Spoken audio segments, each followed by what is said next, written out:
আমেরিকার সাবেক প্রেসিডেন্ট থেকে শুরু করে বর্তমান রাজনীতিবিদরা সবসময় শ্রমিকদের পাশে দাঁড়ানোর কথা বলেন, কিন্তু এবার ট্রাম্প সেটা শুধু কথায় নয়, বাস্তবে করতে চাইছেন। তিনি কংগ্রেসের কাছে আবেদন করেছেন $1 বিলিয়ন, অর্থাৎ প্রায় 11,000 কোটি টাকা বরাদ্দ দেওয়ার জন্য। লক্ষ্য একটাই, জেনারেল মোটরসের সাবেক পার্টস কোম্পানির কর্মীদের পেনশন বাড়ানো। প্রথমে বুঝি এই কর্মীরা কারা। জেনারেল মোটরস বা জিএম হলো আমেরিকার সবচেয়ে বড় গাড়ি নির্মাতা কোম্পানিগুলোর একটি। দশকের পর দশক ধরে এই কোম্পানির হাজার হাজার কর্মী গাড়ির যন্ত্রাংশ তৈরির কাজ করেছেন। পরবর্তীতে জিএম তাদের পার্টস বিভাগ আলাদা করে ডেলফি নামে একটি নতুন কোম্পানি তৈরি করে।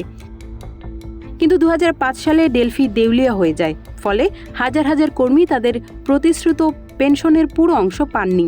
জীবনের শেষ বেলায় আর্থিক সংকটে পড়েছেন এই কর্মীরা। দীর্ঘদিন ধরে ন্যায্য পেনশনের দাবিতে লড়াই করে আসছিলেন। এবার ট্রাম্প তাদের পাশে দাঁড়িয়েছেন। তিনি কংগ্রেসে প্রস্তাব পাঠিয়েছেন যেন এই কর্মীদের পেনশন ঘাটতি পূরণে $1 বিলিয়ন বরাদ্দ দেওয়া হয়।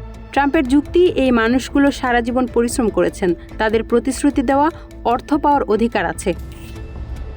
রাজনৈতিক বিশ্লেষকরা বলছেন, এই পদক্ষেপ মিশিগান, ওহাইও এবং পেনসিলভেনিয়ার মতো শ্রমিক অধ্যুষিত রাজ্যে ট্রাম্পের জনপ্রিয়তা বাড়াবে। এই রাজ্যগুলোতে জিএম এবং অটোমোটিভ শিল্পের সাথে লক্ষ লক্ষ ভোটার রয়েছেন। তবে সমালোচকরা প্রশ্ন তুলেছেন, একদিকে ফুড স্ট্যাম্প কাটছাঁট, অন্যদিকে $1 বিলিয়ন বরাদ্দের এই দ্বৈত নীতি কি আসলে রাজনৈতিক হিসাব নিকাশ?